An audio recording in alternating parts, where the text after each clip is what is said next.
தாமிரபரணி ஆறுங்கிறது இப்போ எங்களுடைய ஸ்ரீவைகுண்ட பகுதிகளிலே நன்றாக இருக்கிறது. குடிதண்ணி பிரச்சனை இல்லை, ஒன்றும் இல்லை. அதே நேரம் பார்த்திங்கன்னா சாத்தாங்குளம் ஒரு ரிலேட்டிவ்லி ஒரு ட்ரை ஏரியா. மழை பெய்து வந்தால் தான் உண்டே தவிர அந்த தாமிரபரணி ஆறிலிருந்து தண்ணீர் வர வேண்டும் என்கிற ஒரு கோரிக்கை நீண்ட நாள் கோரிக்கை. பட் ஆனால் அது ஒரு சிம்பிள் டாஸ்க் கிடையாது. அதுக்கு ஒரு பெரிய ஃபீஸிபிலிட்டி ஸ்டடி எடுக்கணும். அது it's takes crores and crores of a project. அமைச்சர் மூலியமாகவும் எங்கள் பாராளுமன்ற உறுப்பினர் மூலியமாகவும் இதை எடுத்து வைத்திருக்கிறோம்.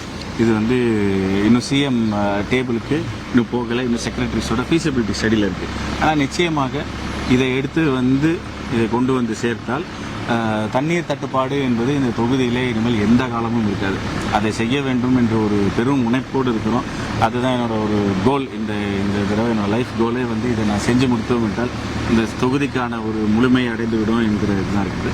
அதே போல் தாமிரபரணி நாட்டிலே நாங்கள் போன தடவையே அந்த ஒரு கூடுதலாக ஒரு தடுப்பணை அது அந்த ஃபாரஸ்ட் டிபார்ட்மெண்ட் என்ஓசி வராதனால கொஞ்சம் தாமதமாகி, ஆனால் இப்பொழுது முடியும் தருவாயில் இருக்கிறது. ஸ்ரீவைகுண்ட டேம்லேருந்து இது பார்த்தீங்கன்னா தெரியும், பாலத்துலேருந்து பார்த்தீங்கன்னா.